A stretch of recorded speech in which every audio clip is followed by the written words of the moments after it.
그 창의교육 세션에 오신 선생님들 반갑습니다. 저희는 한국교원대학교 DNA 기반 EPBL 창의교육을 연구하고 프로그램 만들고 보급하고 이와 같은 선생님들하고 포럼이라든지 세미나를 통해서 소통하는 그런 프로젝트를 진행하고 있는 팀입니다. 저는 한국교원대학교 생물교육과 교수고요. 이름은 차희영이라고 합니다.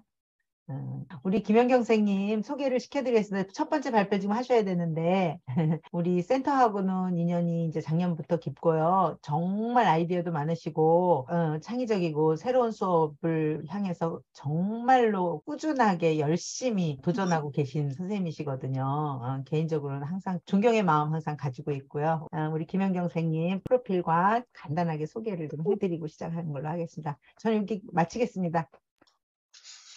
네, 센터장님 감사합니다. 네, 그러면 이제 센터장님의 개회사를 시작으로 저희 이제 순서를 진행을 하도록 하겠습니다. 다시 사회를 맡은 전임연구원 신대웅입니다. 네, 그러면 다음으로 저희 선도교사로 활동하고 계신 김연경 선생님의 수업 사례 발표를 진행하도록 하겠습니다. 해당 수업 사례 발표는 제가 알기로는 구갈초등학교의 다른 선생님 두 분하고 함께 진행하신 걸로 알고 있습니다. 그러면 선생님 발표 부탁드리겠습니다.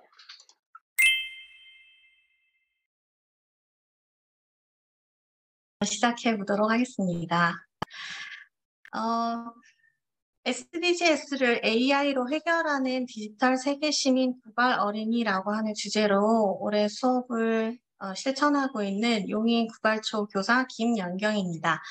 저희 동학여 선생님들 지금 연수에 들어와 주셨는데요. 박민희 선생님 그리고 김혜정 선생님과 같이 실천하고 있는 내용을 말씀드리고 개발 과정도 좀 소개를 드리면서 DNA 기반의 EPBL 수업에 대해서 조금 소개해드리는 시간을 갖도록 하겠습니다.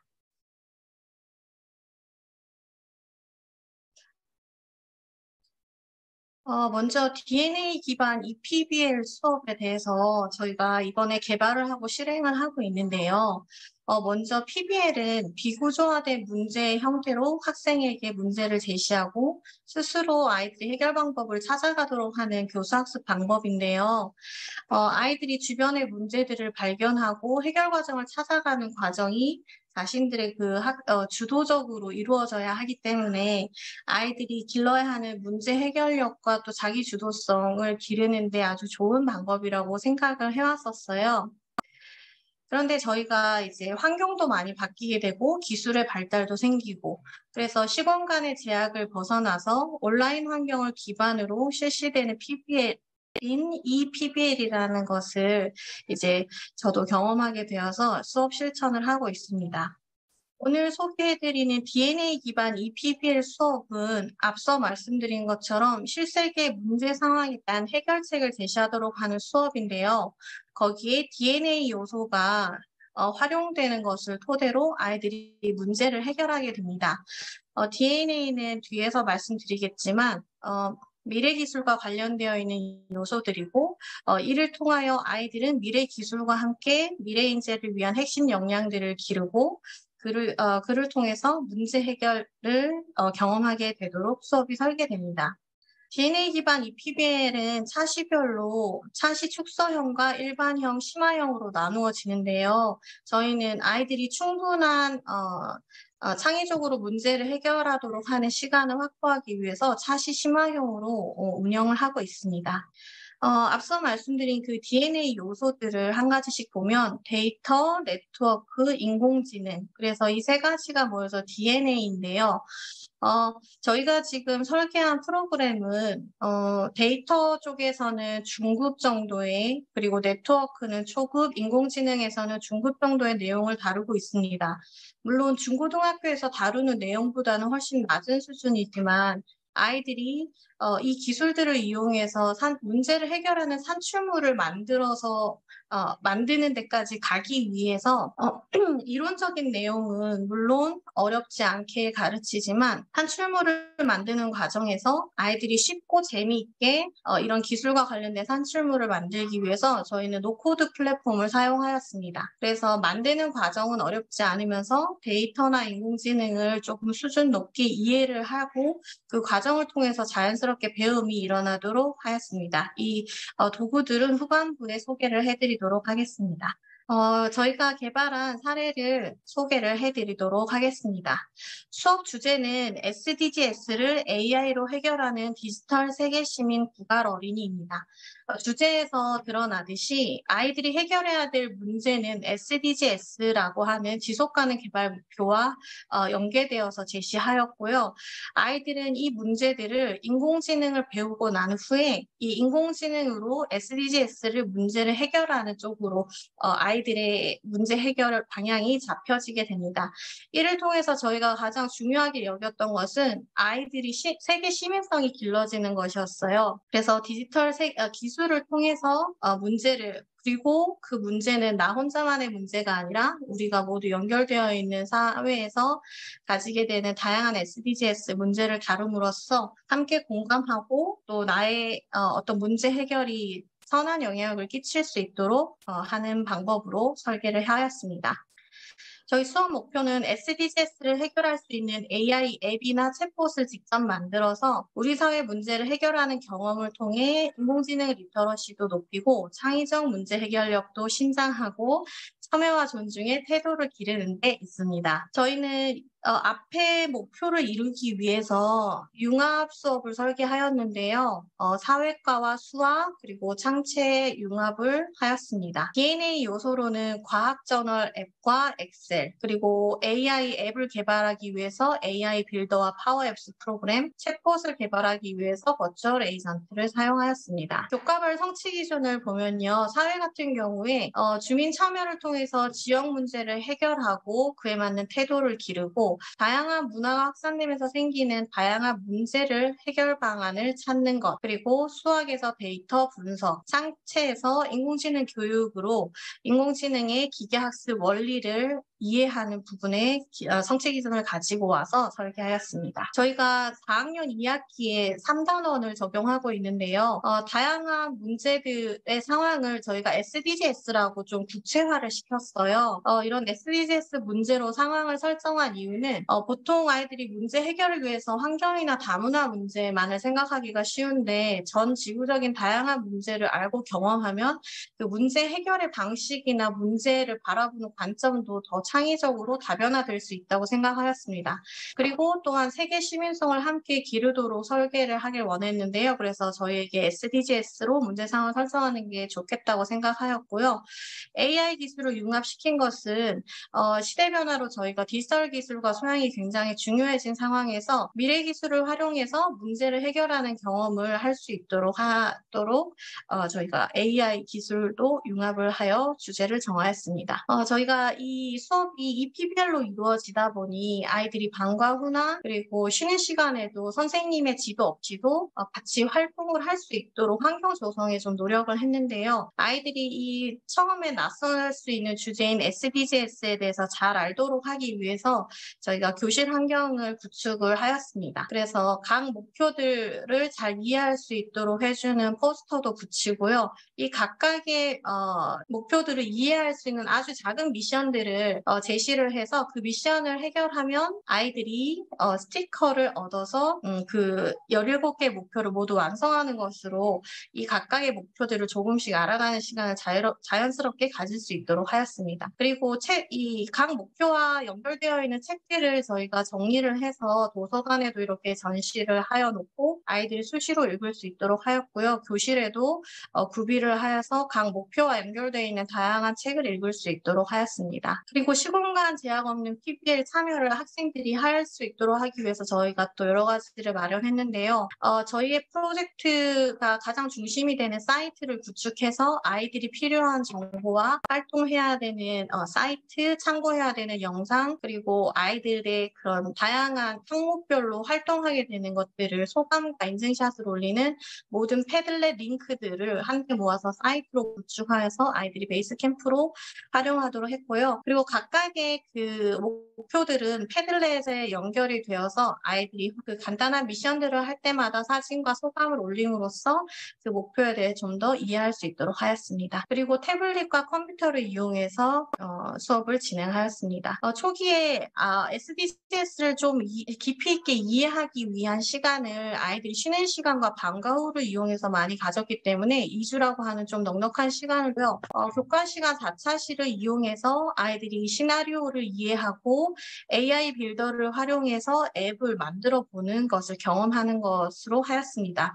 그리고 이 첫 번째 타임이 끝나고 난 후에는 학생들이 본격적으로 자신들이 문제를 선택하고 그 문제를 해결할 수 있는 AI 앱과 챗봇을 모든 활동을 통해서 스스로 디자인하고 앱을 완성하는 것으로 수업을 진행하고 있습니다. 저희 완전히 종결되진 않았는데요. 지금 앱이 거의 완성되어 있는 상황입니다. 그래서 처음에는 1주차에는 SDGs를 알아가기가 가장 큰 목표였고요. 아이들이 어떤 목표들마다 정해져 있는 작은 미션들을 할 때마다 이렇게 보이시는 스티커판에 그 각각 목표에 해당하는 스티커를 붙이도록 하였습니다. 그래서 아이들은 자연스럽게 17개 목표를 알아가고 있고요. 2주차에는 인공지능에 대해서 알아가는 주차였어요. 그래서 저희 다양한 수업들과 융합하여 AI 프로그램이나 AI 개념들을 경험할 수 있도록 하였고요. SDGs를 해결하는 이미 개발되어 있는 우수한 AI 프로그램들이나 사이트 그리고 아이디어들을 함께 소개함으로써 SDGs를 해결하는 인공지능 기술에 대해서 좀 쉽게 감을 잡을 수 있도록 하였습니다. 그리고 티처블 머신으로 간단한 인공지능 모델을 만들어 보고 간단한 앱과 챗봇을 선생님의 안내에 따라서 만들면서 앱과 챗봇 만드는 기술을 습득하였습니다. 그리고 이제 본격적으로 이 PBL 프로그램을 시작하면서 시나리오를 제시를 했습니다. SDGs를 해결하는 인공지능 앱과 챗 공모전이라고 하는 상황 설정을 하여서 아이들에게 알려주고요. 어떤 문제를 해결하는 인공지능 앱을 만들고 싶은지 토의하여 아이디어를 만들도록 하였습니다. 저희가 수업 시간에 사용하였던 DNA 요소들에 대해서 조금 더 설명을 해드리겠습니다. 먼저 아두이노 과학저널이라고 하는 어플을 이용해서 데이터 분석 경험을 하도록 하였는데요. 아두이노 과학저널 앱은 스마트폰에 있는 아주 훌륭하고 고성능 센서들을 이용하여 그 값을 불러올 수 있도록 하는 앱입니다. 그래서 럭스를 측정하거나 기압계의 센서도 있고요. 가속도계 그리고 소리의 높이, 소리의 크기 이런 센서들을 모두 활용할 수 있어요. 그래서 저희는 페트병 램프 만들기라고 하는 적정기술 프로젝트를 하면서 조도를 측정하여서 이 조도 값을 엑셀에 기입을 하고 엑셀에 기입한 결과를 시각화하면서 조도가 가장 높이 나올 수 있는 조건들을 이 데이터 분석을 통해서 학생들과 찾아가는 경험을 하였습니다. 두 번째로 아이들은 개체감지 AI 모델을 만들 수 있는 파워앱스의 AI 빌더를 활용해서 AI 앱을 만들었는데요. 지금 보시는 것처럼 이건 아이들이 완성한 앱인데요. 점자를 분석하도록 이미지 학습 훈련을 시켜서 사진 속에서 점자의 숫자들을 구분해내도록 하는 앱을 완성하였습니다. 이것처럼 SDGs를 어떤 몇 번의 문제를 해결하는 앱인가를 표시하도록 함으로써 실제 아이들이 문제를 해결했다는 효능감을 좀 느끼기를 바랬고요. 이 과정을 통해서 아이들이 문제를 직접 해결할 수 있는 해결자가 되었다는 그런 느낌을 많이 받고 뿌듯해하는 것 같았습니다. 그리고 앱 만드는 것 자체가 아이들이 굉장히 흥미로운 활동이어서 아이들의 내적 동기가 굉장히 잘 자극이 되었던 것 같습니다. 이 사전에 저희가 자율주행 개체감지 AI 어플을 저의 안내에 따라서 같이 만들었는데요. 서울시가 제공하는 이제 이런 주행 데이터셋을 활용해서 아이들과 개체감지 모델을 함께 만들고 난 후에 아이들만의 앱을 만들도록 하였습니다. 그리고 버추얼 에이전트로 챗봇을 만드는 것은 이제 저희가 할 예정인 활동인데요. 아까 말씀드린 것처럼 인공지능에 대한 이해는 아이들이 좀 높게 하더라도 그것을 구현하는 데 텍스트 코딩을 해야 한다던가 개발하는 데 난이도가 높아서는 안 된다고 생각했어요. 아까 소개드렸던 AI 빌더와 버추얼 에이전트는 노코드 플랫폼으로 챗봇과 AI 앱을 만들 수 있도록 하는 프로그램입니다. 그래서 아이들에게 챗봇 만드는 방법을 소개를 하여 주고 아이들이 챗봇을 만들어서 그 챗봇을 사용하는 사람들의 의식을 개선하고 SDGs를 문제를 해결하는데 도움을 주는 챗봇을 만들도록 할 예정입니다. 후에는 DNA 기반 EPBL 평가를 실시할 예정이고요. 저희가 평가는 과정 중과 과정 후에 이루어지게 될 것이고, 그 학생들이 그 최종 결과물과 그리고 순간순간의 그 모둠에서의 참여도, 그리고 모둠을 할 때마다, 그리고 여러 미션들을 해결할 때마다 소감문을 올리는 것들을 통해서 성찰 일지를 작성하고 그것을 평가하여 정성적으로 그리고 정량적으로 평가될 수 있도록 할 예정입니다. 네, 여기까지입니다. 들어주셔서 감사합니다. 네, 선생님 발표 잘 들었습니다. 감사합니다. 이게 다른 김혜정, 박민희 선생님과 함께 그 DNA 기반 EPBL 수업 프로그램에 대한 약간 개념을 좀 먼저 잡고 최근 ESG와 함께 거론되고 있는 SDGs 주제를 가지고 창의 융합적 사고를 기를 수 있도록 수업을 설계하셔가지고 진행하고 계신 것 같습니다. 특히 이제 MS 파워 플랫폼을 활용해서 학생들의 결과물이랑 생각 같은 거를 하나로 묶을 수 있는 하나의 플랫폼을 설계해서 활용하고 있는 이런 점들이 굉장히 인상적이지 않나라는 생각이 들었습니다. 선생님 정말 발표 감사드리고요. 네, 그럼 다음으로 저희 센터에서 진행하는 2022년 DNA 기반 EPBL 연수 참가자 선생님 여러분, 핵심 교원 선생님 여러분의 수업 사례 발표를 진행하도록 하겠습니다. 제일 처음 순서는 곽하연 선생님의 수업 사례 발표가 있겠습니다. 선생님 부탁드리겠습니다.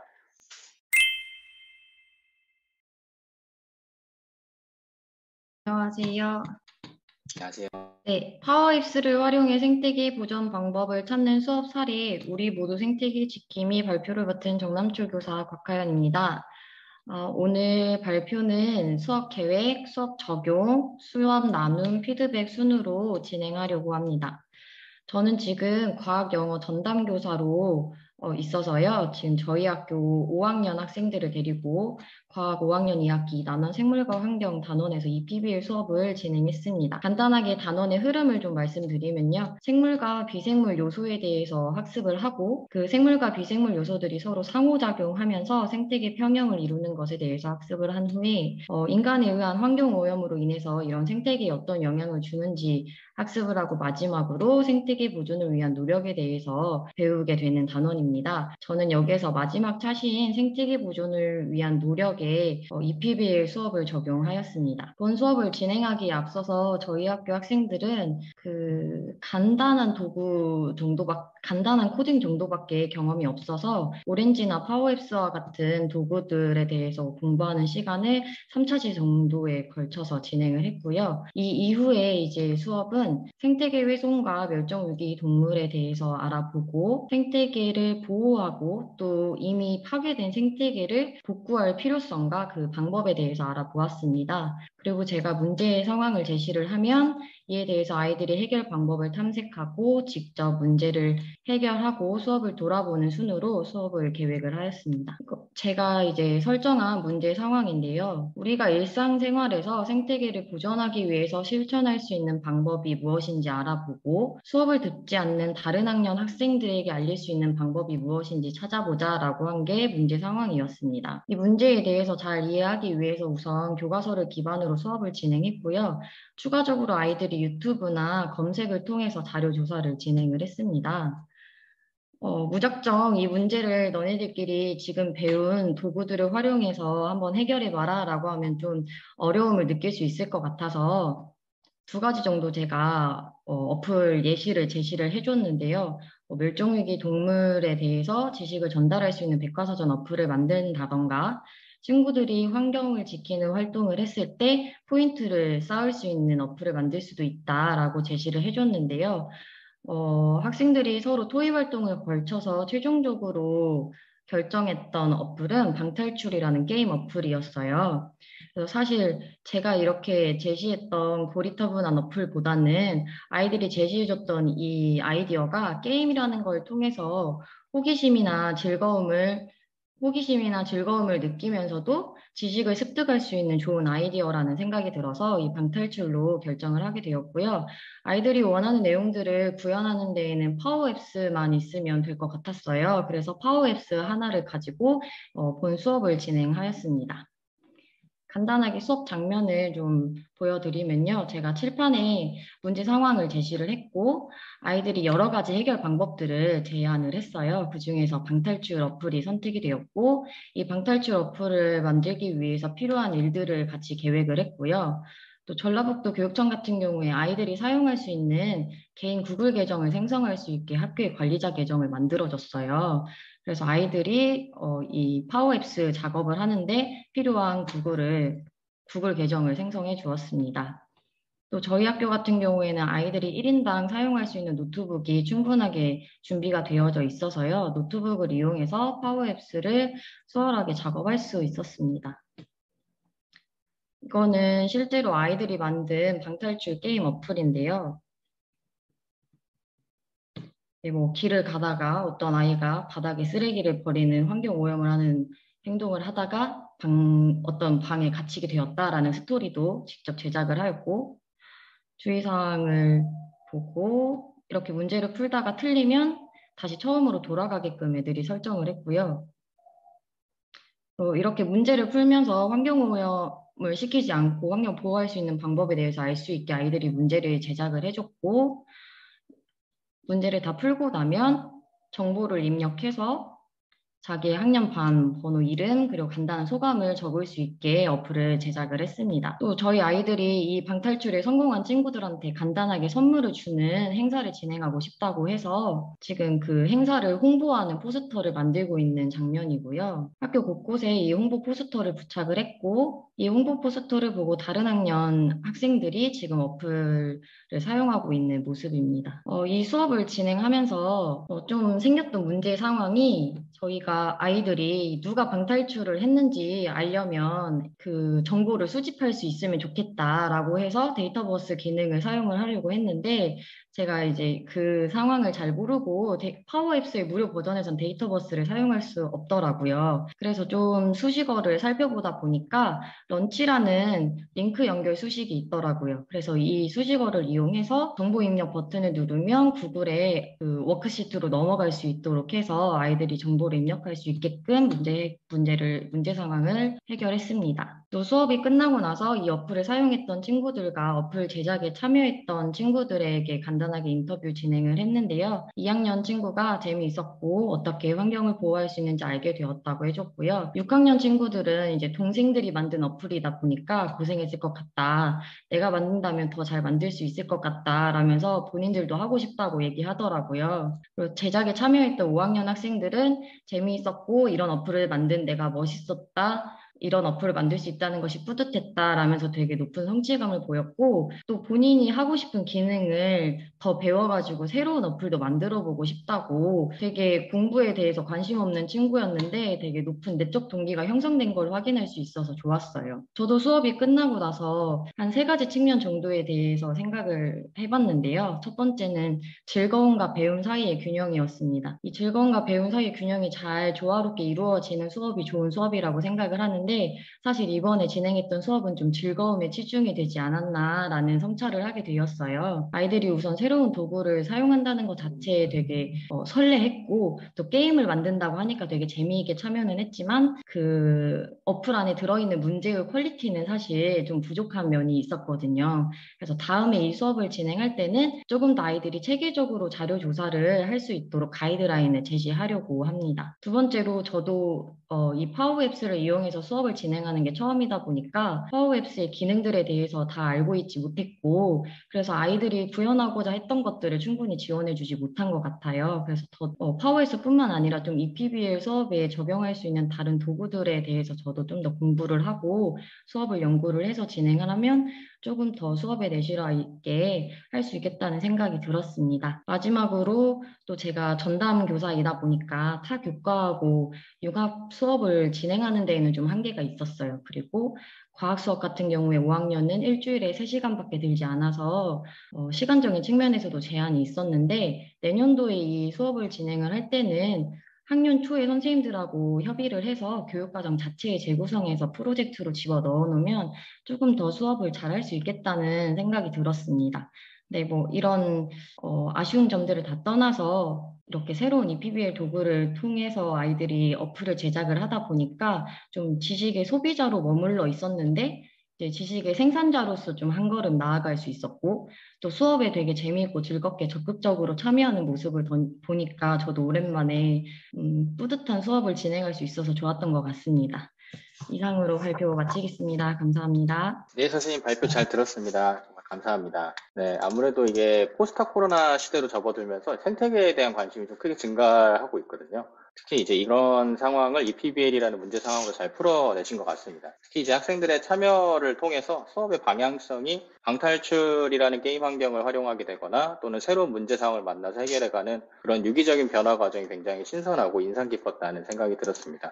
선생님 정말 고생 많으셨습니다. 발표 감사합니다. 다음 순서로 넘어가도록 하겠습니다.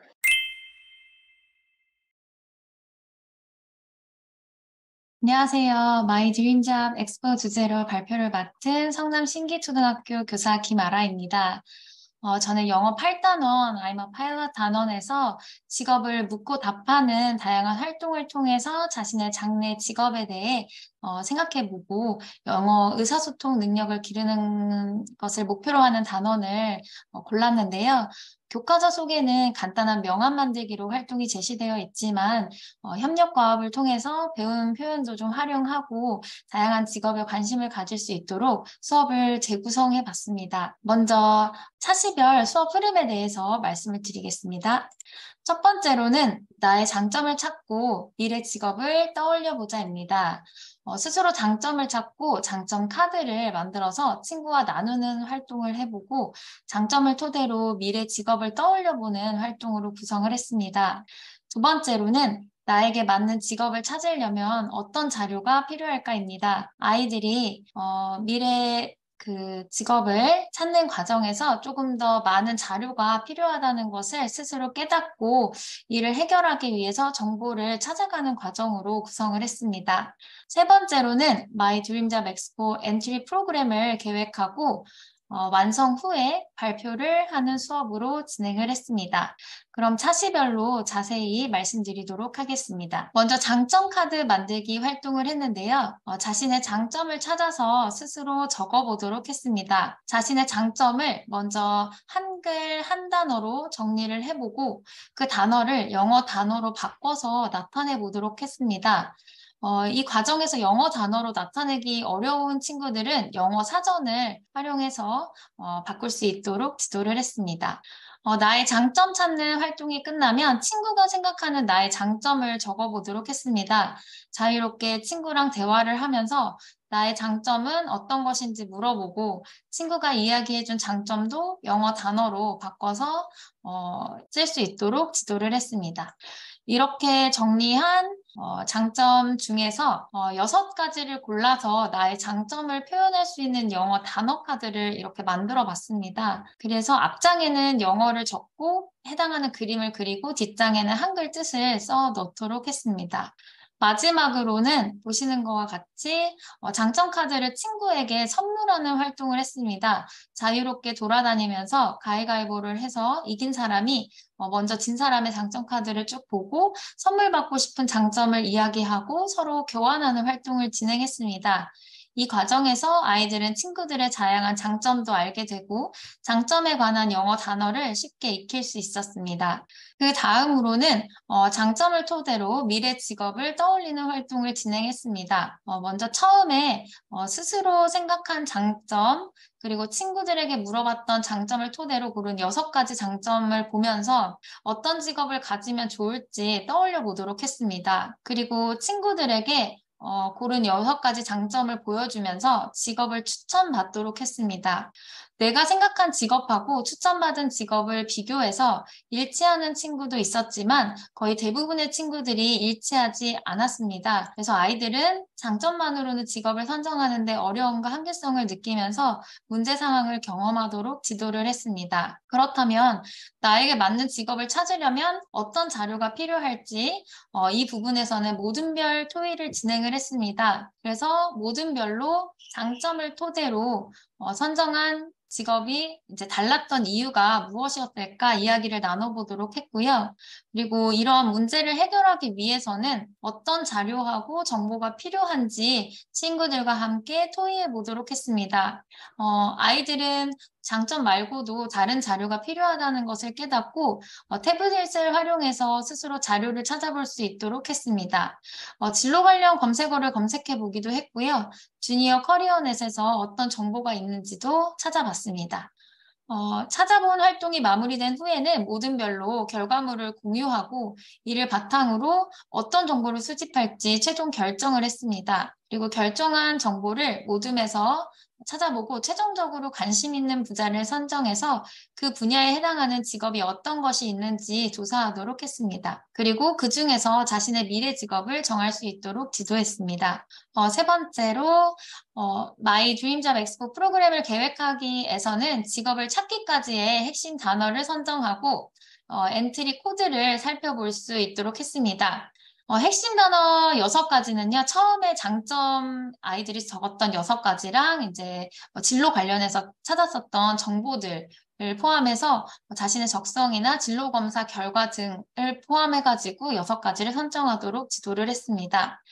제가 수업한 학년이 4학년이어서 엔트리를 배우지 않은 학생들이 대부분이었습니다. 그래서 엔트리에 미리 구성한 코드를 아이들에게 제공을 해주고 어떻게 실행되는지만 간단하게 설명을 진행했습니다. 또한 코드가 이미 제공된 과제를 받았기 때문에 아이들이 쉽게 수정을 해서 사용할 수 있도록 수정 방법을 알려주었습니다. 그리고 마지막으로 학습지에 나의 직업을 소개하는 글을 영어로 완성해서 문장을 써놓도록 지도를 했습니다.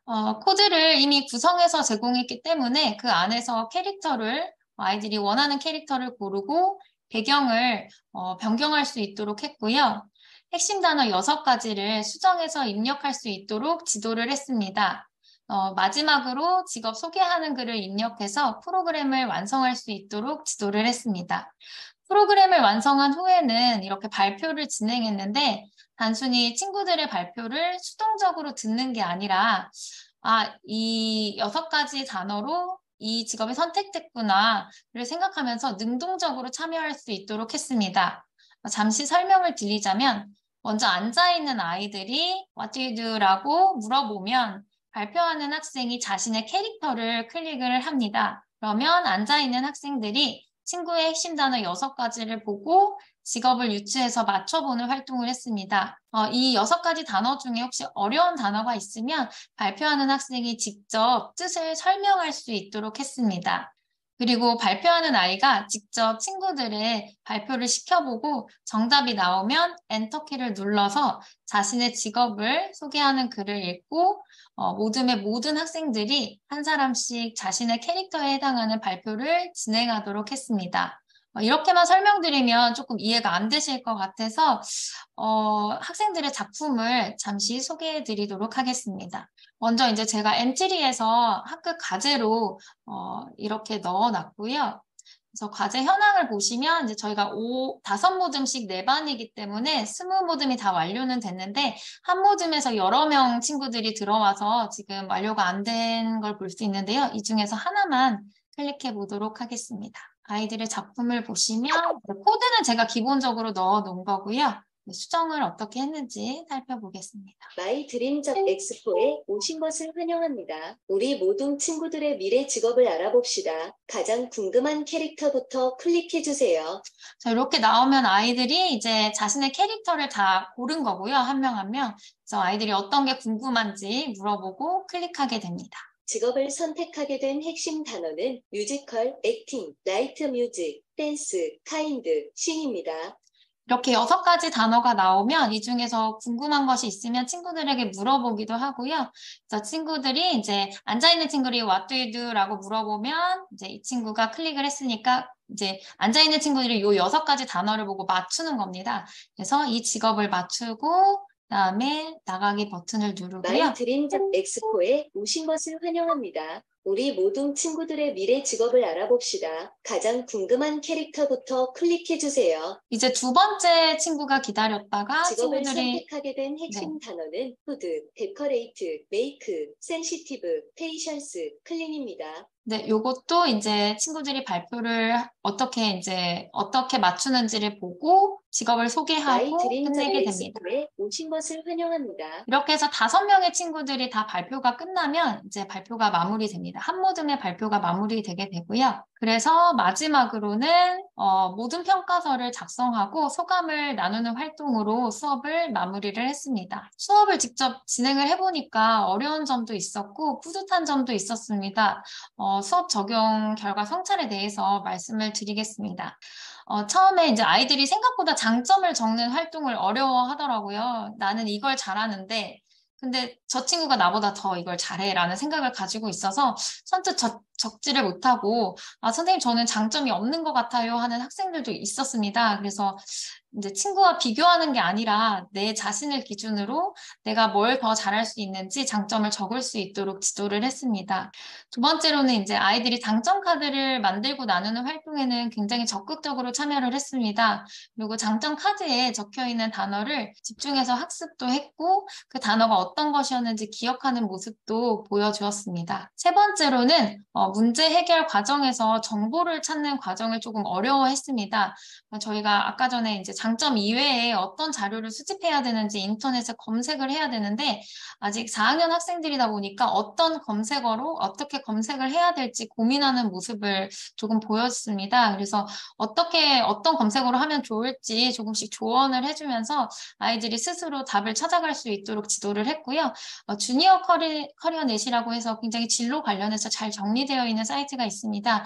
아이들에게 소개를 해주고 아이들이 직접 그 속에서 정보를 찾을 수 있도록 지도를 했습니다. 마지막에 엔트리 프로그램을 만들 때 최종 핵심 단어 6개를 고르는 활동을 어려워하는 학생들도 있었습니다. 그래서 제가 다시 한번 처음에 이제 만들었던 장점 카드 그리고 이제 관심 있었던 분야, 과목, 특기, 그다음에 이제 진로 관련해서 검색을 해서 여러분들이 찾았던 정보들 이걸 종합해서 조사한 내용을 활용해서 적을 수 있도록 지도를 했습니다. 그리고 아직 이제 4학년 학생들이다 보니까 사전에 이제 그 활용 수준을 조금 조사를 했습니다. 엔트리를 활용해서 프로그램을 만들어 본 친구도 있었지만 엔트리가 뭔지도 아직 모르는 학생들이 대부분이었기 때문에 그래서 경험이 있는 친구들을 한 명씩 모둠에 넣어주고 진행을 했습니다. 하지만 제가 엔트리 코드를 이미 다 제공을 해주고 어떤 식으로 운영되는지는 설명을 하고 간단한 수정을 통해서 아이들이 진행을 했기 때문에 사실은 엔트리를 잘 활용하지 못해도 아이들이 충분히 이 프로그램을 만들 수 있도록 지도를 했습니다. 마지막에 이제 마이 드림잡 엑스포 프로그램 결과물을 이제 직접 아이들이 나와서 발표를 했는데 굉장히 아이들이 뿌듯해하는 모습을 볼 수 있었고요. 지금 현재까지도 코로나 때문에 마스크를 쓰고 있기 때문에 아이들이 목소리가 평소에 굉장히 작고 크게 이야기한다고 해도 잘 안 들리는 친구가 많습니다. 그래서 이 프로그램에서 영어 단어를 크게 읽어주고 본인이 직접 친구에게 발표할 기회를 제공을 하니까 평소에 적극적이지 않았던 친구들도 즐겁게 발표를 참여를 했고요. 그리고 발표를 듣는 친구들도 그냥 가만히 앉아서 친구들이 저런 거 하는구나, 저게 꿈이구나, 저런 걸 하고 싶구나 그냥 듣는 게 아니라 그 단어를 보고 이 친구는 이런 단어를 찾았고 이런 직업을 가지고 싶구나 생각하면서 능동적으로 그 발표에 참여를 해가지고 모두가 다 함께 즐겁게 즐길 수 있었던 수업인 것 같다는 생각이 들었습니다.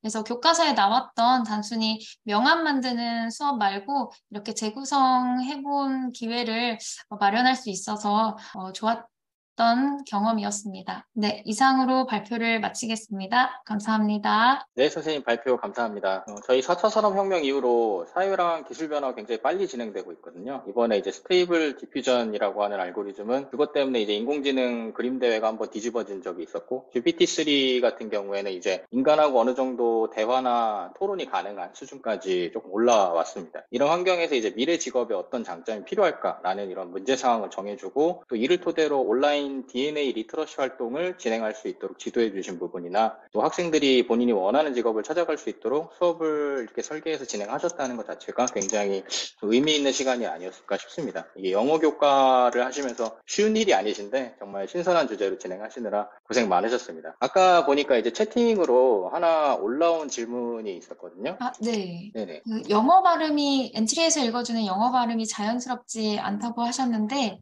프로그램상 수정될 수 없는 부분인지 궁금하다고 하셨습니다. 사실 제가 이제 음성으로 해서 제가 직접 영어를 이렇게 넣었는데 제가 이게 자연스럽게 되는 방법까지는 아직 잘 몰라서 일단 그대로 읽어주는 방법으로만 사용을 했거든요. 혹시 아시는 분이 계시면 공유를 해주시면 좋을 것 같습니다. 네, 아마 이 부분에 대해서는 제가 말씀드릴 수 있을 것 같습니다. 그 엔트리에 보시면 확장 기능 중에 아마 파파고가 있을 건데 파파고의 영어 기능을 사용하면 조금 더 자연스럽게 읽어주는 걸로 알고 있습니다.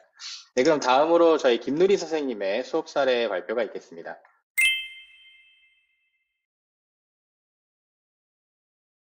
네, 안녕하세요. 반갑습니다. 저는 서울세명초등학교 교사 김누리입니다. 저는 DNA 기반 EPBL 창의 교육을 위해 영화 마션송 문제를 공학적으로 해결하는 무비 엔지니어링 프로젝트를 진행했습니다.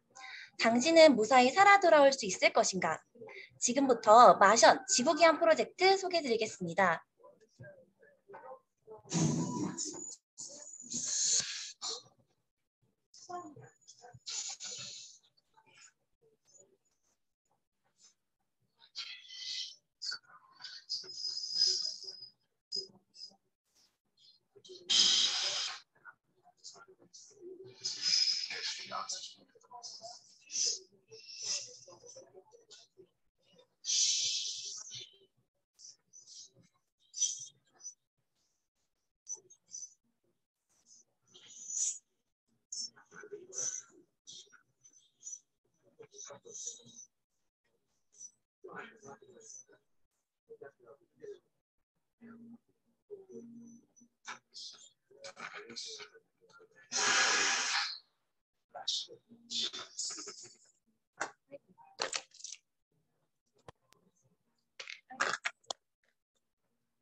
문제 출발점은 다음과 같습니다. 20년이 지난 미래, 꿈을 이룬 당신은 해당 분야의 전문가로서 나사 RS-3 탐사대로 선발되었습니다.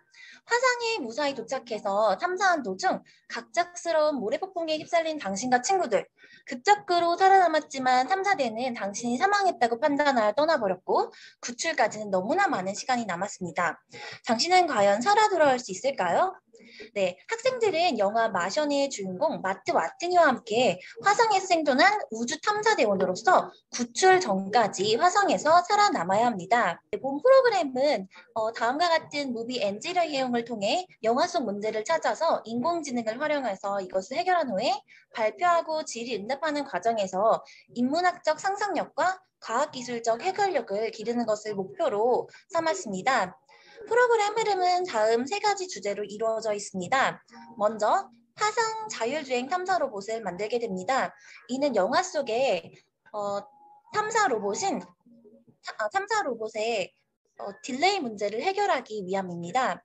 두 번째로는 화성 속에 있는 다양한 문제들을 인공지능을 이용해서 테라포밍을 이용해서 문제를 해결하게 됩니다. 마지막으로 지구로 귀환한 해상 생존자들은 기자회견을 통해서 그들이 어떻게 살아남았는지 발표를 하게 됩니다. 네, 그러면 이를 위해서 제가 수업을 설계한 문제 개발 과정과 그 뒤에 교수학습 과정, 마지막으로 그 뒤로 이어지는 이야기들에 대해서 설명드리겠습니다. 기존에 이제 노벨 엔지니어링을 변형해서 무비 엔지니어링을 통해 인공지능과 우주 분야의 미래 신산업과 연계하고자 했습니다. 사실 해당 분야의 주제는 학생들한테는 많이 어렵고 생소하고 또 얼핏 실생활과는 멀어 보입니다. 하지만 대다수의 학생들이 영화를 즐겨본다는 것에 착안하여 무비 엔지니어링을 통해 영화 속 상황에 자연스럽게 학생들이 스며들어서 학습을 할 수 있는 몰입 환경을 만들었습니다. 두 번째 고민은 다음과 같습니다. 어떻게 가르칠 것인가? 네, 과학과 실과 교과를 중심으로 타 교과를 융합하여 DNA 수업을 실시하고자 하는데요. 특히 제가 주안점을 둔 곳은 윤리교육과 진로교육입니다. 먼저 인공지능은 결국 공공선을 추구해야 하는데요. 이를 위해 프로그램 전반에 걸쳐서 학생들이 활용하고 만드는 인공지능이 최후로는 인류에 선한 영향력을 끼쳐야 한다는 것을 강조하고 이를 내면화해서 제작한 인공지능 설명에 더해 이 기술이 어떤 사회적인 영향력을 미칠까를 발표하도록 하였습니다. 또한 진로교육의 일환으로서는 실가교육의 직업 단원을 활용해서 프로그램 설정에서 학생들이 각자 직업을 가지고 각 분야의 전문가로서 미래 우주 탐사대로 선발된 것으로 설정하였습니다. 이에 두 가지 문제를 직업의식을 발휘해서 해결을 해야 되는데요. 이를 통해서 본인의 진로에 대해서 탐색할 수 있고 더 나아가서 변화되는 미래에 해당 직업의 전망과 인공지능이 어떻게 협업할 것인가를 고민하는 기회를 주고자 하였습니다. 이러한 고민 끝에 다음과 같이 다학제 간 융합을 위해 교육과정을 분석하였고요. 이 교육과정 내용 체계와 성취 기준은 다음과 같습니다. 그 뒤 이제 학습자 분석을 실시하였는데요. 본교 학생들은 2022 온라인 컨텐츠 선도학교와 2022 인공지능 교육 선도학교를 통해서 PBL 학습, 또 크롬북 조작에 굉장히 익숙합니다. 또한 그 전에 제가 1학기에 엔트리아 티처블 머신을 활용해서 달 이미지 분류하기 등을 비롯해서 인공지능 기초교육이 약 20차시 정도 이루어진 상태이며 햄스터 조작 교육도 10차시 정도 창의적 체험 활동을 이용해서 이루어진 상태입니다. 해당 학생들에게 적용한 문제는 다음과 같습니다. 크게 두 가지 문제를 단계적으로 설정을 하였는데요. 첫 번째는 프로그래밍 기본 단계로서 자율주행 탐사 로봇을 개발하도록 하였습니다. 그래서 아이들에게 세 가지 미션을 주었습니다. 첫 번째 미션은 속도 조절하기, 두 번째 미션은 모래폭풍 장애물 피하기, 세 번째는 이제 기지에 물건 배송하기이고요. 3, 4차 시에 이제 테라로밍 인공지능 기술 개발을 통해서 프로그램을 적용할 수 있도록 하였습니다.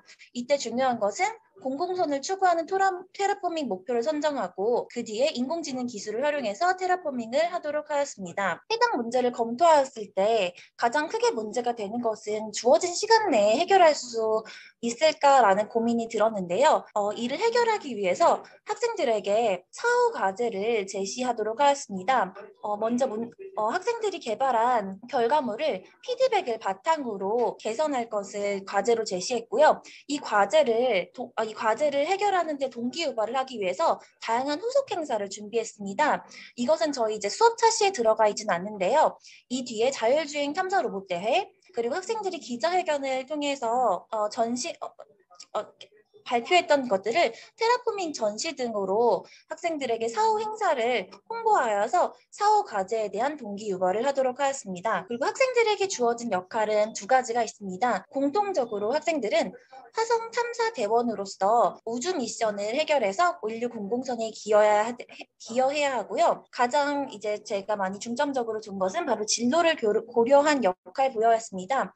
네, 학생들은 각자 직업을 가지고 그 직업 내에서 본인의 이제 전문 지식을 발휘해서 미션을 해결하도록 역할을 부여해야 했습니다. 이를 위해서 저는 디딤 자료를 다양하게 준비를 해보았는데요. 먼저 프로그램에 시작하기 앞서서 디딤 영상을 영화 마션 요약 영상으로 제공을 하여서 학생들이 화성과 그리고 프로젝트의 배경에 대해서 알 수 있도록 하였습니다. 추가적으로 매 수업이 시작하기 앞서서 디딤 자료를 제공했는데요. 먼저 저희 학교는 인공지능 선도학교로서 온라인 코딩판 학급 배틀을 서울시 전역을 대상으로 진행을 했습니다. 그 행사 진행 과정은 제가 QR코드를 여기 삽입해 두었으니 이걸 핸드폰으로 보시면은 자세히 아실 수 있으실 것입니다. 그리고 과학실 내에 우주와 화성, 테라포밍에 관한 디딤 도서를 각 한 6권에서 8권 정도 꿈칠 예산으로 사서 비치해 두었습니다. 지피지기면 100점 백승. 생존하려면 먼저 화성에 대해 알아야 한다는 캐치프레이밍으로 학생들이 수업 시간과 그리고 쉬는 시간에 자유롭게 책을 통해서 관련 지식들을 알 수 있도록 하였습니다. 그 뒤에 본 프로그램이 어떻게 이루어지는지 교수학습 과정에 대해서 설명드리도록 하겠습니다. 첫 번째 차시의 시나리오는 다음과 같습니다. 여러분들은 탐사용 로봇 마스페인더의 명령을 내려서 우주 미션을 쉽게 해결하려고 합니다. 하지만 하나의 명령이 실행되고 그 결과를 봤는데 20분 정도의 딜레이 시간이 걸립니다. 하지만 우리에게 주어진 시간은 많지 않죠. 그래서 이 탐사용 로봇 마스 패스파인더를 자율주행으로 바꾸려고 합니다. 이러한 미션을 해결하기 위해서 다음과 같은 활동 3가지를 준비했습니다. 먼저 햄스터와 AI 카메라 로봇을 짝과 함께 살펴보면서 쉽게 탐사 로봇을 이미지 비디오 분석 기술을 사용해서 조정할 수 있도록 하였으며, 그 뒤로는 저의 교사의 실현을 따라보면서 자율주행 탐사 로봇을 만들도록 하였습니다. 이제 카메라로 주행하기 블록이라는 확장 기능을 이해해서 학생들이 따라하도록 했고요. 3번째 활동은 미션으로 이어집니다.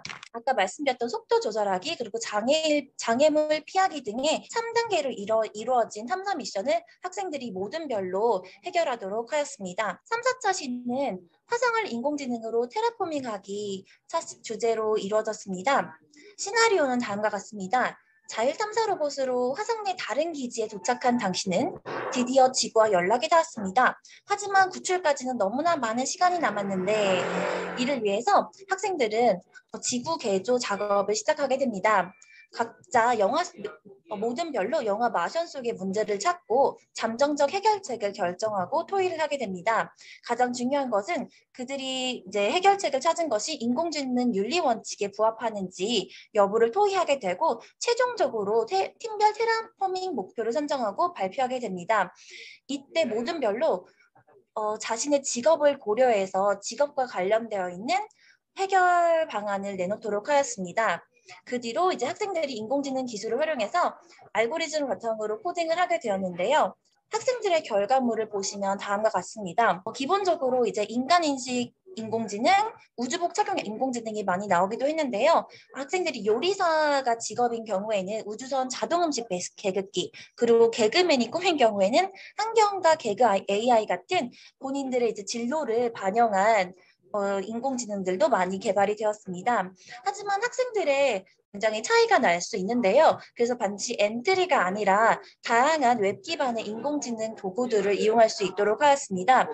좀 더 쉽게 활용하기 위해서 인공지능 도구 모음을 학생들에게 분류별로 제가 이제 패들렛에다가 올려서 쉽게 접근할 수 있도록 하였으며, 아이들이 뭐 예체능 음악과 또는 또 미술 리꾸민 학생들은 또 송메이커라든지 다른 이제 프로그램들을 이용해서 다양한 결과물을 제시할 수 있도록 하였습니다.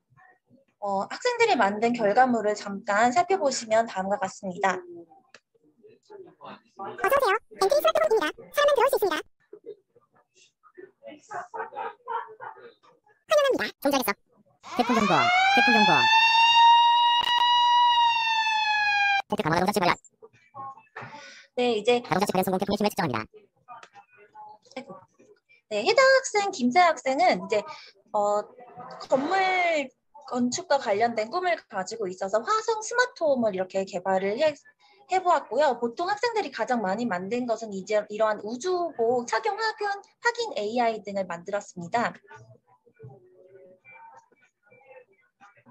다시 입어요. 네, 학생들에게 준 시간이 2차시밖에 없다 보니까 학생들이 이제 뭐 복잡한 프로그램은 만들지 못했지만 각자 고유한 프로그램들을 만들기 위해서 애를 많이 썼습니다. 그리고 이러한 프로그램들이 화성 생존자 기자회견으로 이루어지게 되었습니다. 축하드립니다. 무사히 지구로 귀환한 당신은 이제 전 세계의 스포츠를 받게 되었습니다. 도대체 어떻게 살아남으신 겁니까? 라는 이제 시나리오 상에서 학생들은 기자회견을 모든 별로 준비를 하게 됩니다. 자, 기자회견 예상 질문 학생들에게 주고 학생들이 그 답변을 준비할 시간을 주었으며, 추가로 학생들이 자유롭게 발표하고 싶은 내용을 정리해서 전체적으로 이제 기자회견을 진행을 하게 되었는데요. 먼저 학생들은 테라포밍 기술을 발표하고 활동 소감을 나누면서 본인들이 만든 이런 우주 미션들이 추후에 인류를 어떻게 도울 수 있는지까지 발표할 수 있도록 하였습니다. 그래서 이제 학생들이 마지막으로 정리한 활동 소감은 이렇게 다양한데요. 초등학교 교사가 꿈이었던 김서은 학생의 활동 소감을 보면 다음과 같습니다. 사실 내가 대학생이 되면 선생님이란 직업이 사라질 것 같았다고 해요. 그런데 이런 순간에 인공지능 수업을 듣고 지금은 오히려 초등학교 인공지능 AI를 만드는 직업을 갖고 싶다고 했습니다. 또 다른 학생들 같은 경우는 성우 학생들이 있었는데 처음 네이버 클로버 같은 기술을 보면서 내 꿈이 사라지지 않을까라는 걱정을 많이 했다고 하는데요. 오히려 자신의 목소리를 이용해서 더 널리 할 수 있다는 이제 꿈을 갖게 된 친구들도 있었습니다. 이렇게 화성생존자 기자회견까지 마친 친구들은 인공지능 협업과 인공지능 공공성 추구라는 관점에서 아이들의 생각이 조금 더 확장된 것을 확인해 볼 수 있었습니다. 그래서 그 뒤에 이야기를 말씀드리고자 합니다. 프로그램 적용 결과 자기학습 및 독립성 검사, 비판 검사 등 모든 분야에서 그래프상에서 유의미한 결과를 확인할 수 있었고요. 만약 직관적으로 그래프만 보더라도 굉장히 달라진 것들을 이제 확인하실 수 있었는데요. 만약 상관관계 분석을 한다면 더 유의미한 결과를 얻을 수 있을 것이라고 예견을 해봅니다. 그리고 제가 진행 중이고 있는 이제 후속 행사는 다음과 같습니다. 먼저 화성 생존자 기자회견을 바탕으로 학생들과 전시회를 열려고 합니다. 선생님들께서도 제가 공유해드린 이 QR코드를 통해서 마시온 결과물들을 확인해 보실 수 있을 것입니다.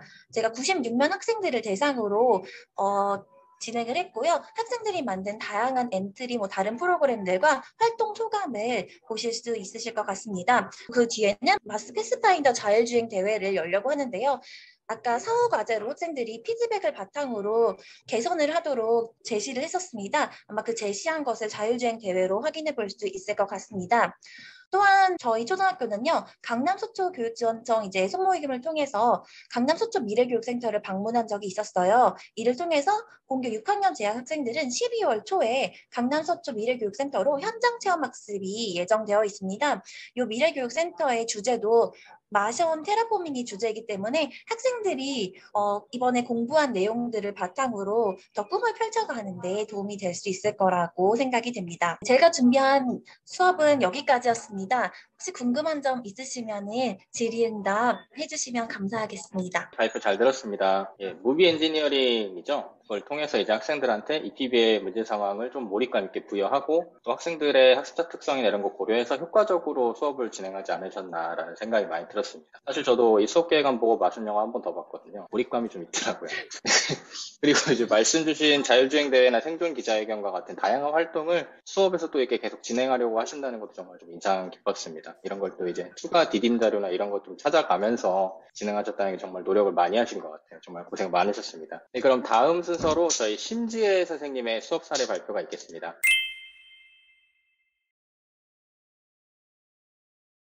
네, 안녕하세요. 저는 We Will Stop Climate Change as Being a Webtoon Writer의 주제로 발표를 맡게 된 인천 석천초등학교의 교사 심지혜입니다.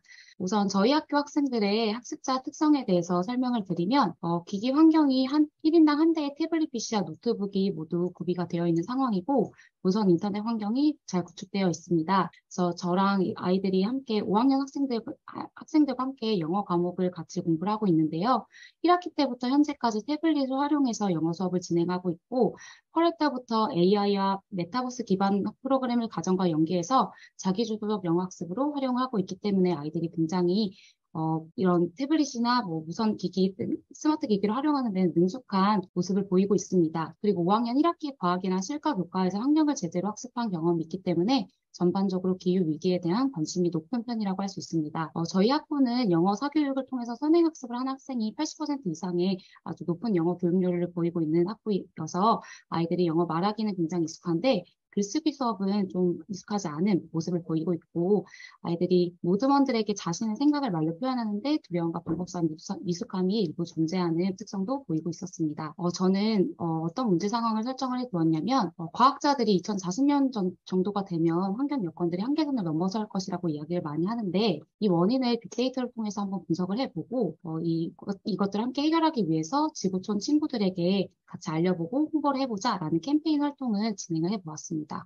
그래서 제가 생각해낸 프로그램의 세부 내용은 총 6차시로 진행이 되었고 첫 번째 차시는 이제 아이들이 기후 대습격이라고 표현을 하였는데요. 기후변화에 관련된 영어 단어나 표현들을 같이 함께 알아보고 두 번째, 세 번째 차시에서 빅데이터를 분석을 해본 다음에 3차 차시에서 이것을 바탕으로 지구촌 친구들에게 알릴 웹툰을 함께 제작을 해보고 그다음 마지막으로 웹툰 전시회를 개최하는 것으로 총 6차시로 구성을 해보았습니다. 우선 수준차가 많이 나는 영어 과목의 특성을 고려를 하여서 아이들의 영어 사용 수준을 고려를 해서 상수준 2명, 중수준 1명, 하수준 한 명의 형태로 편성을 해서 교사가 제시를 하였고 하수준 학생과 상수준 학생을 멘토멘티로 편성을 하여서 아이들이 모둠 전체의 성공에 기여할 수 있도록 독려를 하였습니다. 첫 번째 차시는 2022 기후위기 지구가 아파요라는 주제로 하여서 진행을 하였고요. 첫 번째로 기후변화와 관련된 영어 단어와 표현을 같이 알아보고 올해 우리나라와 이웃나라가 겪은 기후 재난에 대해서 함께 탐구를 해본 다음에 이거는 가정과 연계하여서 과제로 AI 펜톡을 활용해서 지구를 살릴 수 있는 방법에 대해서 익혀보도록 진행을 하였습니다. 첫 번째로는 아이들에게 퀴즈 형태로 이렇게 제시를 하여가지고 기후 위기와 관련된 우리가 실제로 겪고 있는 이번 연도에 있었던 문제점들을 제시를 하고 영어 표현이나 단어들을 익힐 수 있도록 제시를 하였고 Who Can Save the Earth라는 팝송을 함께 같이 배우면서 아이들 수준에 지구를 살릴 수 있는 방법들을 영어로 표현하는 방법 그리고 단어들을 같이 함께 익혀보았습니다. 그리고 아이들에게 이제 사후 과제로 펜톡을 미션지로 제시를 하여서 이제 이거를 해결해 오는 것을 과제로 제시를 하였는데 많은 학생들이 대부분 잘 과제를 수행을 하였고 이로써 그 기후 위기에 관련된 영어 표현과 단어들을 같이 잘 익힌 모습을 볼 수가 있었습니다. 두 번째, 세 번째 차시에서는 본격적으로 빅데이터 분석을 진행을 하였는데요. 저는 세 가지의 빅데이터를 아이들과 함께 분석을 해보았습니다. 첫 번째는 이산화탄소의 발생과 흐름을 같이 함께 파악을 해보았고 두 번째는 100년 동안의 지구 표면의 온도 변화를 같이 분석을 하고 세 번째로는 지구 온도 변화에 따른 생태계 변화를 같이 탐구를 해보았습니다. 아이들에게 빅데이터 분석을 할 수 있는 시안을 좀 제시를 하기 위해서 빅데이터 분석을 하기 전에 10가지의 퀴즈를 모둠별로 제시를 하였어요. 그래서 10가지 퀴즈가 true인지 false인지를 함께 토론을 좀 해보고 왜 이게 true일 것 같은지 false일 것 같은지를 같이 한번 생각해 봄으로써 OX 퀴즈를 먼저 풀고 그다음에 이 해답을 빅데이터 분석을 통해서 찾아볼 수 있게끔 제시를 하였습니다. 제가 제시한 세 가지의 수업 자료는 이렇게 되는데요. 첫 번째 자료부터 같이 한번 말씀을 드리도록 하겠습니다. 첫 번째 자료는 A Year in the Life of Earth CO2라는 프로그램인데요. 이거는 2006년 한 해 동안에 이산화탄소의 지구의 표면에서의 흐름을 볼 수 있는 시각화된 자료였습니다. 그래서 이것을 같이 함께 아이들과 분석을 해보면서 이산화탄소가 어디에서 어디 방향으로 흐르는지 우리나라 이산화탄소는 어느 쪽에서부터 오는지 이런 것들을 같이 함께 분석을 해보고 제가 아이들과 도출해낸 결과는 결국에는 CO2라는 것이 발생을 많이 하게 하는 한 나라만의 문제가 아니라 결국엔 바람이나 이런 것들을 통해서 같이 이동을 하고 있기 때문에 전 세계에서 함께 같이 고민하고 같이 해결해야 될 문제다라는 것을 도출해내었습니다. 두 번째 분석 자료는 A Century of Surface Temperature in the Earth라는 자료였는데요. 요거는 100년 동안의 지구 표면의 온도를 살펴볼 수 있는 시각화된 빅데이터였습니다. 그래서 아이들이 이제 한 해 10년 주기로 이제 지구 표면의 온도 변화를 살펴보면서 지구 온도가 점점 상승하고 있고 또 특히나 1970년대에서 80년대 이 사이에 지구 표면의 온도가 급격하게 상승했다는 것을 아이들이 살펴보았어요. 그래서 역으로 제가 왜 이때 지구의 온도가 많이 상승을 하였을까를 발문을 하면서 아이들이 그 산업화나 도시화 이런 것들이 지구 표면의 온도의 상승을 직접적으로 주었다라는 것들도 함께 생각해 볼 수가 있었습니다. 세 번째로는 이제 지구의 온도 변화에 따른 생물종의 변화에 대한 탐구를 할 수 있는 빅데이터였었는데요. 여기에 있는 이제 온도바를 위로 올리면 올릴수록 지구의 온도가 상승하고 이게 생물종들이나 지구에 있는 것들에 대한 사진들이에요. 그래서 온도가 올라가면 올라갈수록 생물들이 얼마나 멸종이 되는지 또 생물 종수가 얼마나 감소가 되는지를 시각적으로 알 수 있는 자료였는데요. 아이들이 굉장히 충격을 받았었던 것은 지구의 온도가 5도씨까지 이렇게 올라가면서 다른 생물종이나 지구에 살아 숨쉬는 것들은 많이 사라지고 있는데 인간이 만들어낸 폐타이어, 유리병, 담배꽁초 이런 인공물들은 사라지지 않는다는 것에 굉장히 큰 충격을 받은 듯한 모습이었습니다. 그래서 아이들과 함께 활동한 사진은 이렇게 되고요. 아이들이 처음에 이제 OX 퀴즈로 풀었었던 이런 문제들 그리고 마지막으로 이제 어떤 것들을 알게 되었는지를 질문했던 이런 문항에는 아이들이 심각성을 많이 느낀 모습이 보였습니다. 그래서 기후변화를 막는 것을 진지하게 생각해 보아야 되고 또 지구의 온도가 1도만 오르더라도 큰 영향을 미친다 이런 것들에 대해서 크게 느낀 모습이었습니다. 이것을 바탕으로 해서 4, 5차 시에는 모든 별로 같이 웹툰을 제작해 보았는데요. AI 웹툰 제작 플랫폼인 토닉을 활용을 하여서 기후변화로 예측되는 미래와 탄소 중립을 실천을 주제로 웹툰을 같이 함께 제작을 해보았습니다. 아이들이 브레인스토밍을 조금 쉽게 하기 위해서 제가 스토리보드를 만드는 활동지를 제공을 하였고 아이들이 함께 아이디어를 모아서 장면을 나누어서 함께 제작을 해보았습니다. 아이들이 웹툰 제작에 활용된 툴은 토닝이라는 툴인데 이 토닝 툴은 제가 지난번에 프로젝트 활동을 했을 때 직업에 대해서 프로젝트 할 때 자기 명함을 만들어보는 활동에서 이미 한번 활용을 해보았어서 이번에는 따로 수업 도구를 활용하는 것에 대한 그 교육은 실시하지 않고 바로 수월하게 진행을 할 수가 있었습니다. 그리고 저희 학교 아이들 같은 경우에는 카카오 계정이나 구글 계정이 없는 친구들이 좀 있었는데 이게 없으면 가입 자체가 되지 않는 이런 문제점을 토닝 회사와 이제 연락을 하였더니 토닝 업체에서 감사하게도 저희 학생 수만큼 토닝 계정을 발급을 미리 해주셔가지고 수월하게 잘 진행할 수가 있었습니다. 그래서 아이들이 만들어낸 스토리보드는 이렇게 되고요. 굉장히 개성이 넘치는 모두 같은 주제가 하나도 없을 정도로 굉장히 열심히 아이들이 창의적인 아이디어를 많이 발휘해 주었습니다. 그리고 스토리보드는 이렇게 만들어서 아이들이 나누어서 직접 제작을 하였고요. 나누어서 제작한 웹툰의 조각들은 이렇게 패들렛에 모아서 아이들이 함께 볼 수 있게끔 하였습니다. 그래서 몇 가지 주제를 좀 아이들이 만들어낸 것을 좀 예시 자료를 보여드리면 학교에서 배웠었던 얼스데이를 주제로 해서 만들어낸 작품도 있었고 또 각자 생각하는 탄소 중립을 실천할 수 있는 방법들을 주제로 하여서 이렇게 엮어서 만들어낸 웹툰도 있었고 또 이제 가정에서 실천할 수 있는 사항들에 대해서 함께 만들어낸 웹툰도 있었고 또 이렇게 뉴스를 틀을 기반으로 해가지고 재미나게 만들어낸 웹툰도 있었습니다. 그리고 이제 엄마가 아이에게 탄소 중립이 왜 중요한지, 왜 이런 것들이 이야기가 되었는지를 설명해주는 친근한 웹툰도 있었고요. 이제 내가 그 지구의 온도 변화의 주범이었다니라는 것을 바탕으로 하여서 좀 반성적인, 성찰적인 주제를 바탕으로 해서 만들어낸 웹툰도 있었습니다. 그래서 마지막으로는 웹툰 전시 캠페인을 추천하였는데요. 반에서 이제 자기가 모든 별로 웹툰을 만들어낸 것을 발표를 하고 함께 학교의 교내에 전시하는 것으로 해서 마무리를 하였습니다. 그래서 제가 아이들과 함께 웹툰 발표 주제를 하여서 차시를 진행을 하였고 아이들이 웹툰 발표를 들으면서 친구들의 발표를 동료평가를 해볼 수 있도록 이렇게 6가지 문항을 제시를 하여서 발표를 진행을 하였습니다. 그래서 아이들이 함께 이렇게 판넬을 만드는 과정 그리고 판넬을 만들어낸 결과물은 이렇게 되었고요. 그리고 아이들이 활동했었던 것들에 대해서 잠깐 그 발표물 한 가지만 같이 보도록 하겠습니다. 지구용사 김펭수. 나는 최강길러 보로로다.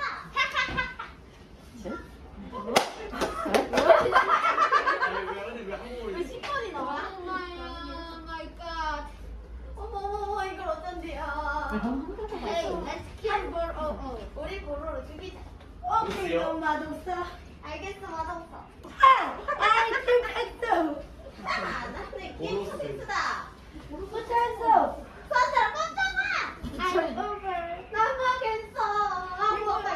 If you throw trash into the sea, will die.